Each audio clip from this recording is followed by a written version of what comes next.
समर पाटीलला मुंबई नेहमीच गजबजलेली, धावपळीची आणि थोडीशी निर्दयी वाटायची. पुण्यातून इथे शिफ्ट होताना त्याने ठरवलं होतं की काही महिने कष्ट करायचे, पैसे साठवायचे आणि मग स्वतःचं छोटंसं स्टुडिओ सुरू करायचं.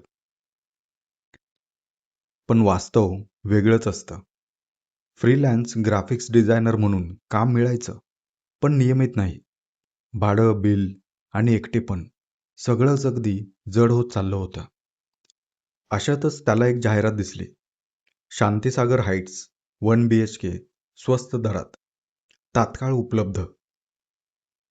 जागा मुंबईजवळच्या जुन्या उपनगरामध्ये होती.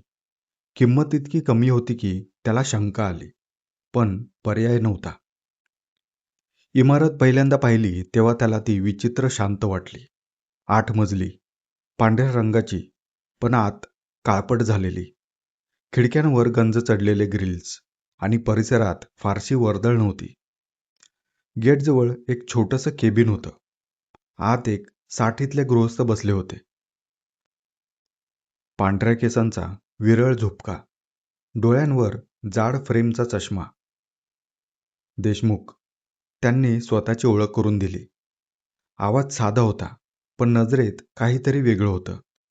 जणू काही ते प्रत्येक शब्द तोलून मोजून बोलत होते. 6व्या मजल्यावरचा फ्लॅट आहे, देशमुख काकांनी किल्ली देताना सांगितलं. भाडं कमी आहे, कारण इमारत जुनी आहे. पण पाणी, वीज सगळं अगदी सुरळीत आहे. समरने मान डोलावली. लिफ्टसमोर उभा राहिला तेव्हा त्याला लक्षात आलं.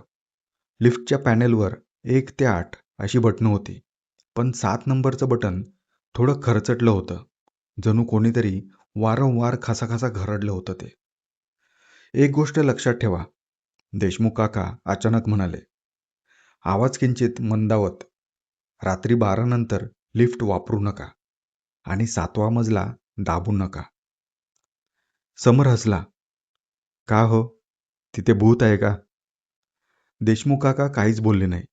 फक्त म्हणाले, जुन्या इमारतींना काही नियम असतात, पाळले तर बरं. पहिल्या 2 दिवसात काहीच विचित्र घडलं नाही. समरने घर आवरलं, टेबल खुर्ची लावली, संगणक सेट केला. खिडकीतून समुद्राचा दूरवर दिसणारा निळा पट्टा त्याला आवडला. रात्री उशिरापर्यंत तो काम करत बसायचा. इमारतीत फार लोक राहत नव्हते. कॉरिडॉरमध्ये पावलांचा आवाजही क्वचितच ऐकू यायचा. तिसऱ्या रात्री जवळजवळ 12 वाजून गेले होते.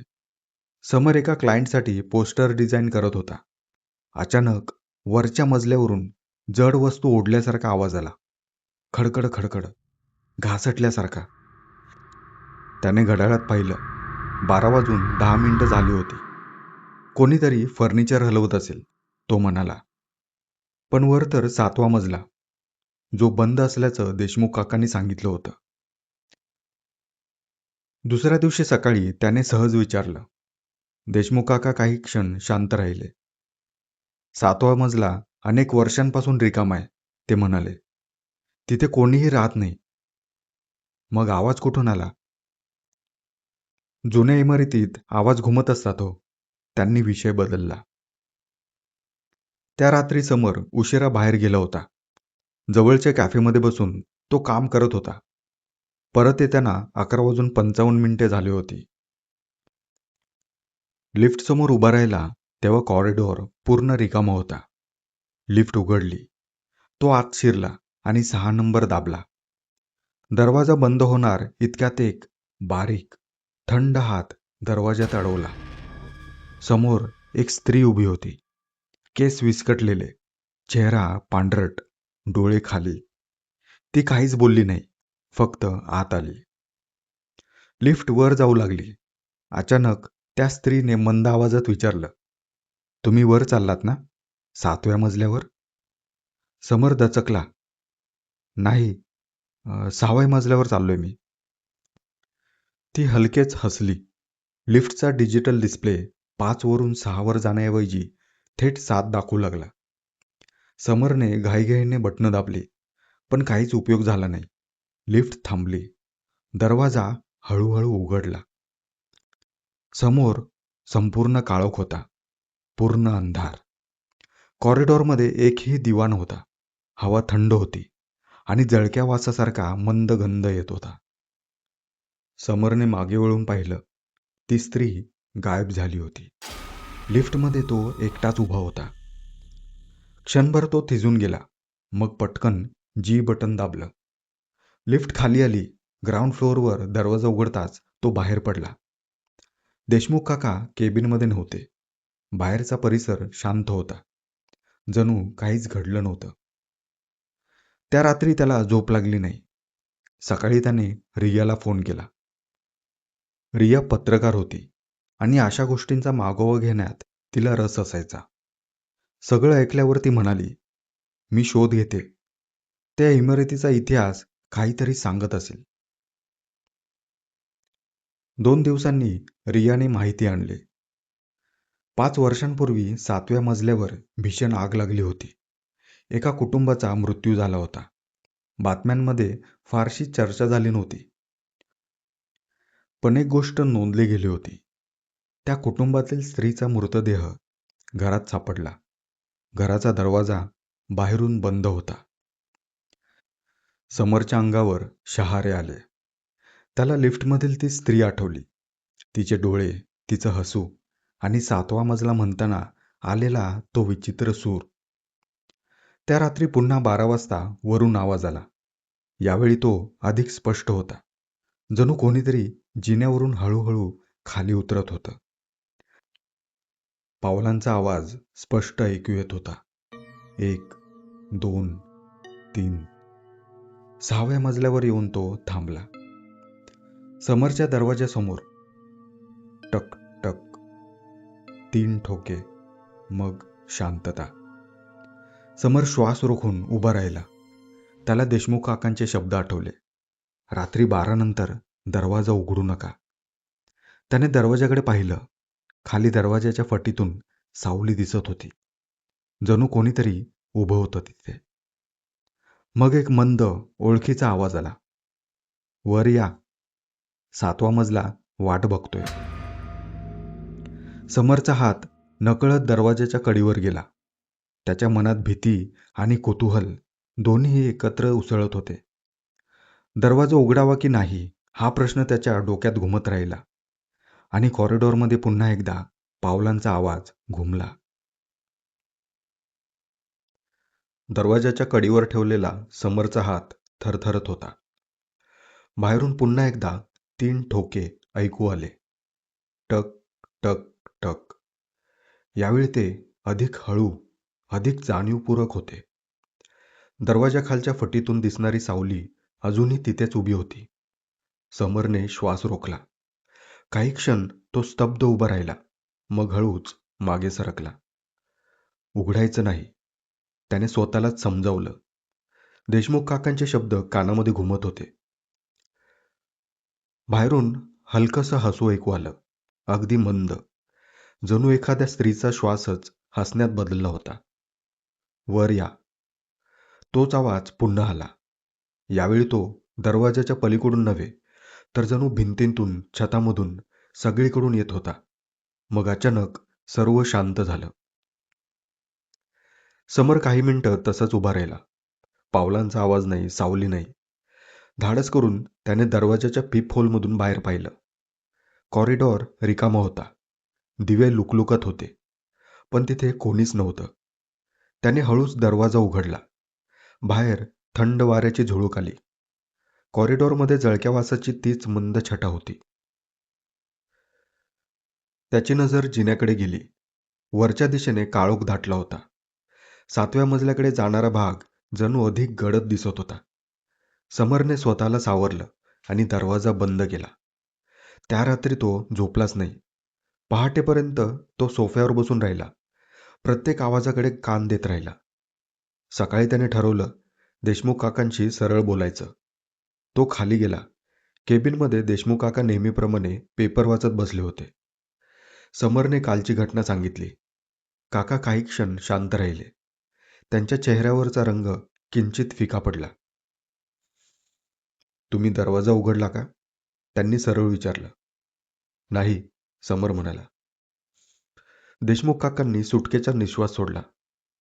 मग ठीक आहे, लक्षात ठेवा, वर जे काही आहे ते फक्त आवाज देतं. प्रतिसाद दिलात की ते जवळ येतं. म्हणजे तिथे खरंच काहीतरी आहे, समरने विचारलं.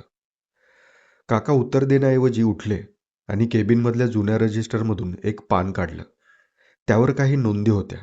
भाडेकरूंची नावं, राहण्याची तारीख आणि काहींच्या नावावर लाल शाईने एक छोटा वर्तुळ. समरने पाहिलं, गेल्या 5 वर्षात 6व्या मजल्यावर राहायला आलेल्या 3 जणांच्या नावाजवळ ते लाल वर्तुळ होते. हे लोक? समीरने विचारलं. ते जास्त दिवस राहिले नाहीत, काका थोडक्यात म्हणाले. काही जण अचानक निघून गेले. काहींनी फोन उचलणंही बंद केलं. समरच्या अंगावर काटा आला. काका, 8व्या मजल्यावर कोण राहतं? देशमुख काकांनी त्याच्याकडे सरळ पाहिलं. 8व्या मजल्यावर मी स्वतः राहतो. हे बघा पाटील, तुम्ही घाबरून जाऊ नका. फक्त एवढंच लक्षात ठेवा की प्रतिसाद देऊ नका. जे बंद आहे ते बंदच राहू दे. समर काही क्षण देशमुख काकांकडे पाहतच राहिला. त्यांच्या आवाजात धाक नव्हता, पण एक विचित्र ठामपण होतं. प्रतिसाद देऊ नका. जे बंद आहे ते बंदच राहू दे. हे वाक्य त्याच्या मनात अडकून बसलं. 8व्या मजल्यावर ते स्वतः राहतात, म्हणजे ते सगळं ऐकत असतील, सगळं जाणत असतील, पण तरीही ते काही स्पष्ट का सांगत नव्हते. समर काही न बोलता तिथून निघाला. मनात प्रश्नांची गर्दी होती. 7वा मजला बंद, वरून येणारे आवाज, लिफ्टमधली ती स्त्री आणि आता हे गायब झालेले भाडेकरू. एकट्याने हे पेलणं त्याला शक्य नव्हतं. त्याने लगेच रियाला मेसेज केला. आज संध्याकाळी भेटू शकतेस का? खूप महत्त्वाचं आहे. संध्याकाळी ते दोघं त्यांच्या नेहमीच्या कॅफेमध्ये भेटले. छोटंसं मंद प्रकाश असलेलं कॅफे. खिडकीबाहेर पावसाची रिमझिम सुरू होती. आत कॉफीचा मंद सुगंध दरवळत होता. रिया आधीच येऊन बसली होती. समरच्या चेहऱ्याकडे पाहून तिला समजलं की काहीतरी गंभीर आहे. काय झालंय? ती सरळ मुद्द्यावर आली. समरने खोल श्वास घेतला आणि सगळं सांगायला सुरुवात केली. लिफ्टमध्ये भेटलेली ती स्त्री, 7व्या मजल्यावर उघडलेला दरवाजा, CCTVवर दिसलेले फुटेज, देशमुख काकांचं रजिस्टर, गायब झालेले लोक आणि आजचं संभाषण. तो बोलत असताना त्याच्या आवाजातला ताण स्पष्ट जाणवत होता. रिया मध्येच प्रश्न विचारत होती. तुला खात्री आहे का ती स्त्री तिथे खरोखरच होती? किंवा कदाचित थकव्यामुळे? नाही ग, समरने तिला थांबवलं. मी कल्पना करत नव्हतो. रिया, हे सगळं खरं आहे. आणि आज काकांनी जे सांगितलं, ते लोक जास्त दिवस राहिले नाहीत. काहींनी फोन उचलणं बंद केलं. म्हणजे काय? ते गेले कुठे? रिया काही क्षण शांत राहिली. तिने कॉफीचा कप हातात घेतला, पण घोट घेतला नाही. तिच्या डोळ्यात कुतूहल आणि चिंता दोन्ही दिसत होतं. समर, 2 शक्यता आहेत. एकतर खरंच तिथे काहीतरी गडबड आहे, किंवा कोणीतरी मुद्दाम भीतीचं वातावरण तयार करतंय. म्हणजे? समरने विचारलं. जुनी इमारत, कमी भाडं, गायब झालेले लोक. कदाचित एखादं गुन्हेगारी प्रकरण असू शकतं. कदाचित कोणाला तिथून लोकांना घाबरवून पळवायचं असेल आणि 7वा मजला बंद असल्याची ही गोष्ट आवरण असू शकते. समरने मान हलवली, पण त्याच्या मनातली भीती तशीच होती. रिया, मी त्या स्त्रीचा आवाज ऐकला, दरवाजाबाहेर, आणि सावलीही पाहिली. रिया त्याच्याकडे झुकली. मग आपण सत्य शोधू, पण एकट्याने नाही. मी तुझ्यासोबत इमारतीमध्ये येते. उद्या संध्याकाळी आपण सगळं व्यवस्थित पाहू. 7वा मजला, लिफ्ट, CCTV, अगदी सगळं. काका परवानगी देतील का? समरने शंका व्यक्त केली. रिया हलकसं हसली. मी पत्रकार आहे, लक्षात आहे ना? प्रश्न विचारणं माझं काम आहे. आणि जर खरंच काहीतरी बेकायदेशीर असेल तर ते बाहेर येणारच. पावसाचा आवाज वाढू लागला. कॅफेच्या काचेवर थेंब आपटत होते. समरच्या मनात भीतीसोबत एक हलकीशी आशा निर्माण झाली होती. कदाचित हे सगळं समजावून सांगता येईल. कदाचित हे फक्त गैरसमजही असतील. ठीक आहे, तो म्हणाला. उद्या 7 वाजता ये. मी खालीच थांबेन. रिया उठली आणि हो म्हणाली. आज रात्री काही झालं तरी दरवाजा उघडू नकोस आणि शक्य असेल तर फोन रेकॉर्डिंग चालू ठेव, ती म्हणाली. समरने मान डोलावली. त्या रात्री घरी परतताना त्याच्या मनात एक विचित्र भावना होती. उद्या सत्य उघड होईल की भीती अजून वाढेल. इमारतीसमोर उभा राहिला तेव्हा वरच्या मजल्याकडे त्याची नजर गेली. 7वा मजला काळोखात बुडालेला होता, पण 8व्या मजल्यावरच्या एका खिडकीत मंद प्रकाश दिसत होता. देशमुख काका तिथेच राहत असावेत. समर लिफ्टसमोर उभा राहिला. बटन दाबताना त्याने एक क्षण थांबून 7 नंबरकडे पाहिलं. बटन तसंच होतं, खरखरीत, पुसट. पण त्याला क्षणभर असं वाटलं जणू ते हलकंसं उबदार झालंय. लिफ्टचे दरवाजे हळूहळू बंद झाले. उद्याची रात्र काय घेऊन येणार होती हे त्याला ठाऊक नव्हतं, पण आता तो एकटा नव्हता. त्या दिवशी रिया इमारतीमध्ये आली. तिने कॅमेरा आणला होता. मी 7व्या मजल्यावर जाऊन फोटो काढते, ती म्हणाली. सगळं उघड होईल. समरने तिला जिन्याकडे नेलं. 6व्या मजल्यावरून वर जाणारा जिना अंधारात बुडाला होता. दिवे काम करत नव्हते. रियाने मोबाईलचा टॉर्च लावला. 7व्या मजल्यावर पोचल्यावर त्यांना एक विचित्र शांतता जाणवली. कॉरिडॉरमध्ये जळलेल्या भिंतींचे डाग अजूनही होते. काही दरवाजे अर्धवट काळवंडलेले होते. हवेत धुरकट वास. रियाने फोटो काढायला सुरुवात केली. इथे काही वर्षांपूर्वी आग लागली होती, ती म्हणाली. पण असं वाटतंय जणू कालच घडलंय. समरने लक्षात घेतलं. कॉरिडॉरच्या शेवटी एक फ्लॅटचा दरवाजा किंचित उघडा होता. इतर सगळे दरवाजे बंद होते. त्याने रियाकडे पाहिलं. तो दरवाजा. रिया काही बोलली नाही. ती हळूच पुढे गेली आणि दरवाजा ढकलला. आतमध्ये अंधार होता.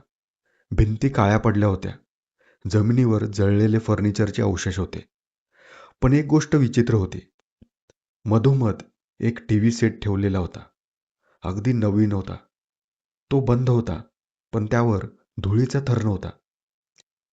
कोणी इथे येतं का? रिया म्हणाली. अचानक टीव्ही आपोआप चालू झाला. स्क्रीनवर काळं पांढरं फुटेज दिसू लागलं. जिन्याचं सीसीटीव्ही दृश्य. फुटेजमध्ये समर आणि रिया वर येताना दिसत होते.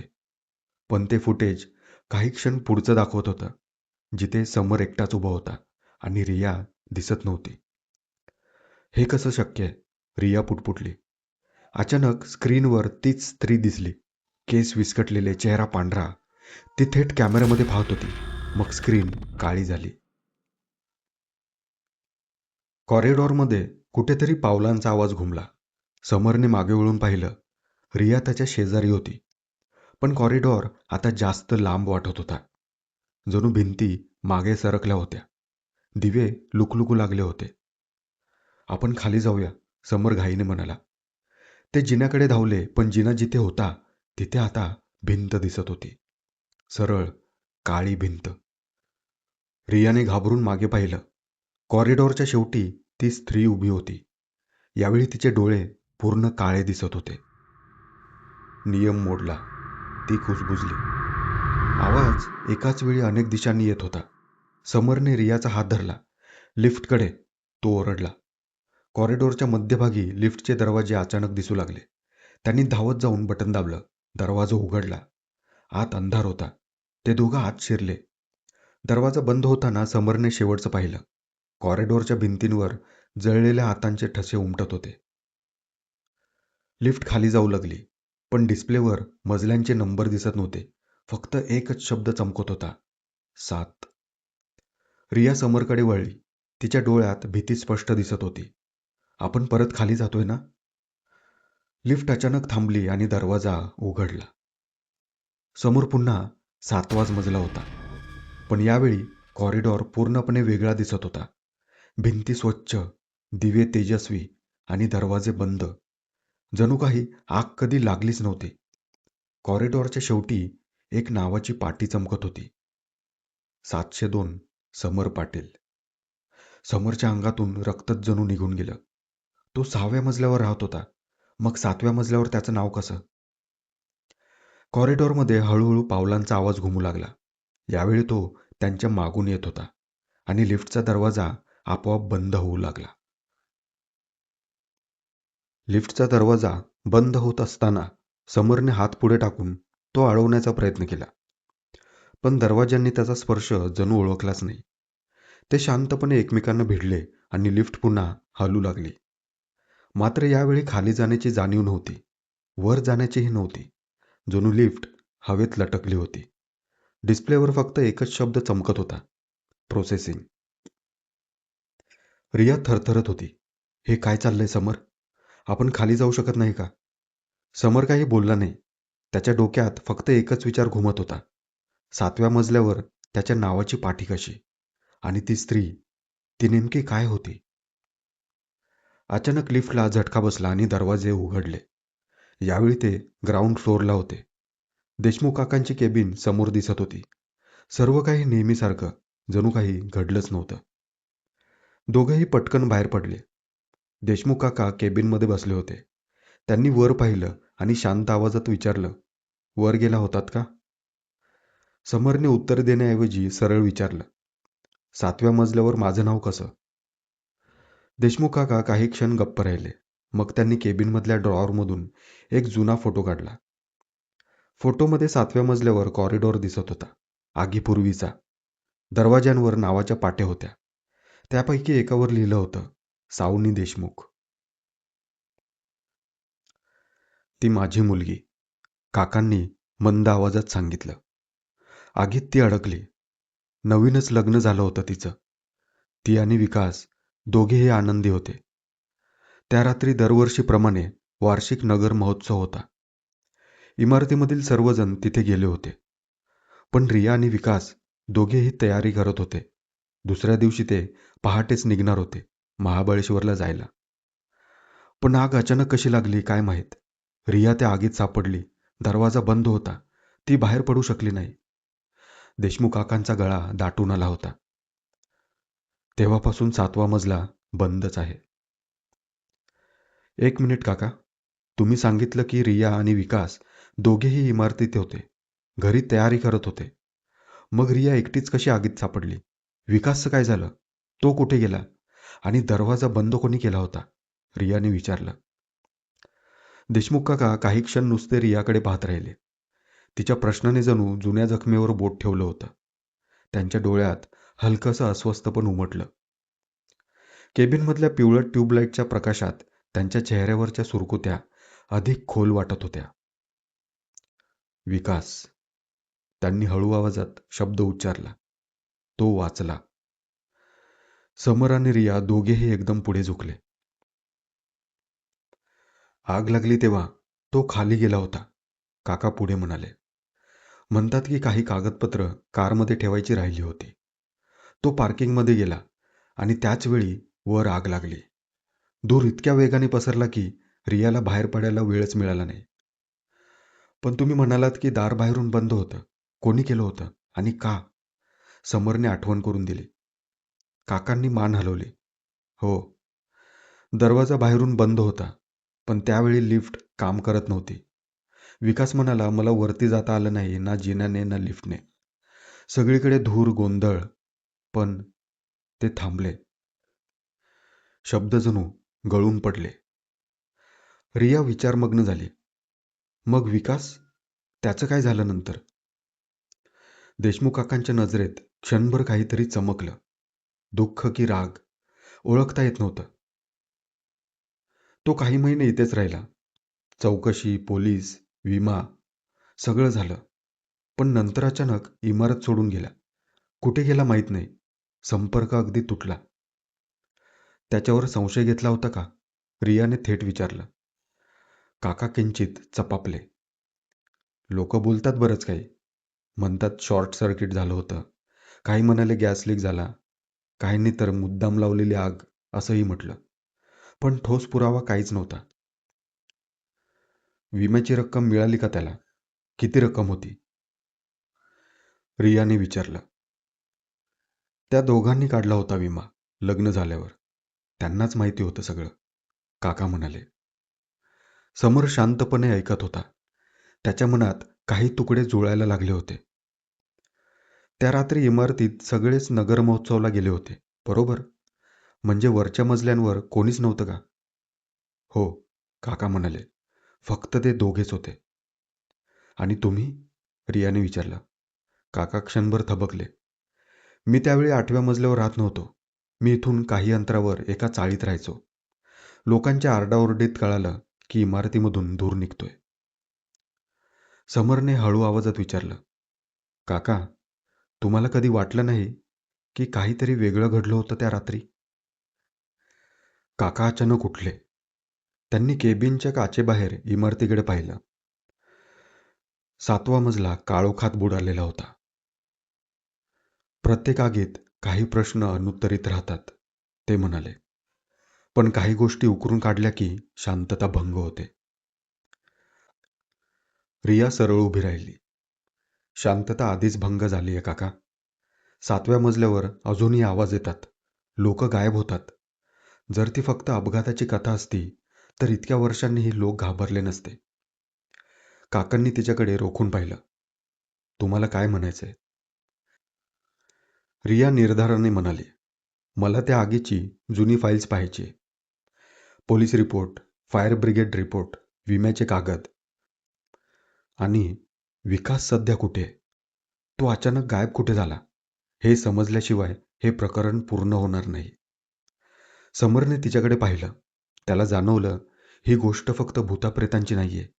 कदाचित इथे काहीतरी लपवलं गेलं होतं, खूप मोठं. कदाचित 7वा मजला फक्त आगीत जळाला नव्हता, तर कोणाच्या सत्यानेही जळून गेला होता. देशमुख काकांचा आवाज पुन्हा मंद झाला. तुम्ही जे शोधत आहात ते सापडलं तर त्याचे परिणाम सहन करायला तयार आहात?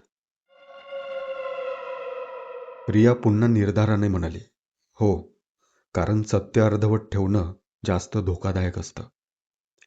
काका काही क्षण शांत राहिले. मग त्यांनी केबिनमधून एक जुनी किल्ली बाहेर काढली.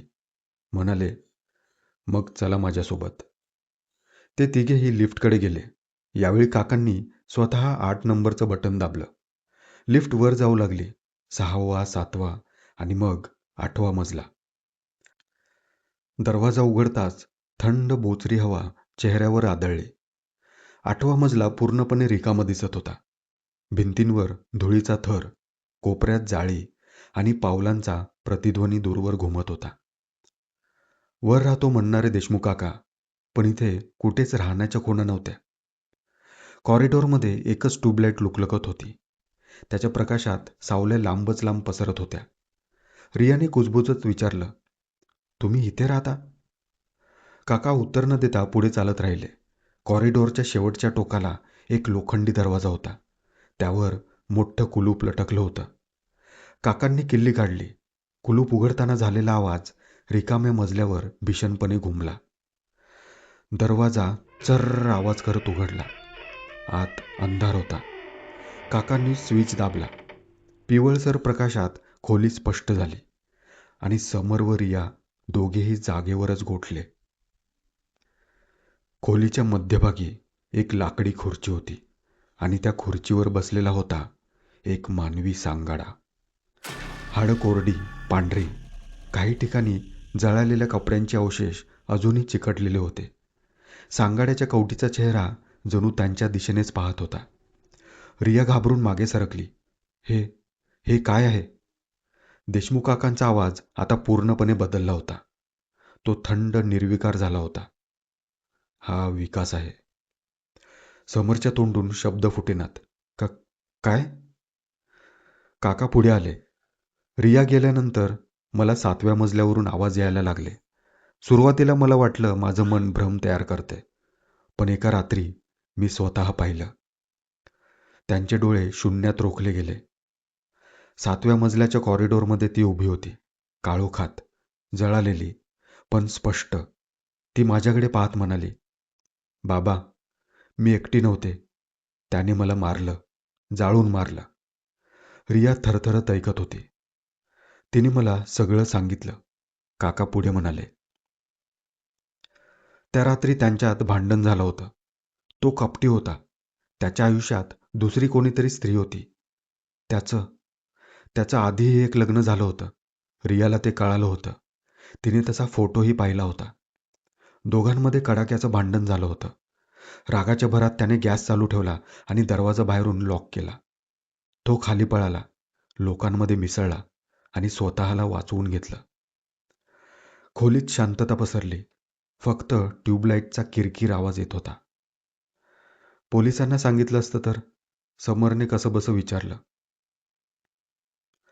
काकांनी कटू हसू केलं. भूत सांगतंय म्हणून? पुरावा नव्हता. सगळं अपघातासारखं दिसत होतं. पण मला माझ्या मुलीच्या डोळ्यातलं सत्य दिसलं होतं. त्यांनी सांगाड्याकडे पाहिलं. मी विकासवर लक्ष ठेवायला सुरुवात केली. काही महिन्यांनी मी त्याला बेसावत क्षणी गाठलं. त्याला बेशुद्ध करून इथे आणलं. काकांचा आवाज आता दगडासारखा कठोर झाला होता. मी त्याला इथेच बसवलं, या खुर्चीत बांधून. अंगावर केरोसिन टाकलं. काही वेळाने तो शुद्धीवर आला. तेव्हा मी त्याला जाळून टाकलं, जिवंत. रिया भीतीने मागे सरकली. तुम्ही त्याला जिवंत जाळलं? काकांनी मान खाली घातली. तो जसा माझ्या मुलीला जाळून गेला, अगदी तसाच. समरचा श्वास अडकला. मग हे सगळे आवाज 7व्या मजल्यावरचे. काकांनी हळूच सांगाड्याकडे पाहिलं. विकास मेल्यावर आवाज थांबले नाहीत, उलट वाढले. रिया अजूनही अडकलीये. तिला न्याय मिळाला, पण मुक्ती नाही. अचानक खोलीतील तापमान आणखीन खाली गेलं. ट्यूबलाईट जोरात लुकलुकला. कॉरिडॉरमधून हलकासा आवाज आला, पावलांचा, 7व्या मजल्यावरून. देशमुख काकांचा चेहरा फिकट झाला. खोलीच्या दरवाजाच्या फटीतून थंड वारा आत शिरला आणि अंधारातून एक ओळ स्पष्ट ऐकू आली. बाबा, अजून संपलेलं नाहीये.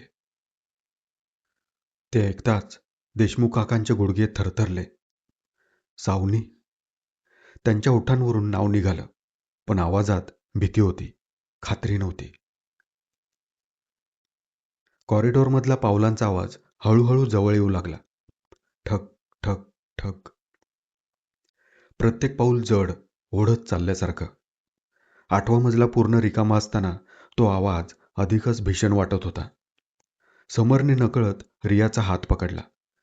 तिच्या हातात बर्फासारखी थंडी होती. दरवाजाबाहेर सावली थांबली होती. खोलीतली हवा अचानक जळक्या वासाने भरून गेली. ट्यूबलाईटने एकदा जोरात कडाडल्यासारखा आवाज केला आणि प्रकाश मंद झाला. दरवाजा आपोआप किरकिरत अधिक उघडला.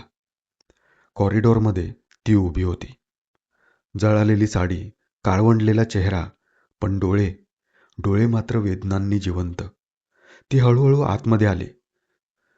तिच्या प्रत्येक पावलासोबत जमिनीवर काळे ठसे उमटत होते, जणू राखेचे. देशमुख काकांच्या डोळ्यातून अश्रू वाहू लागले. मुली, मी न्याय दिला तुला, त्याला शिक्षा केली.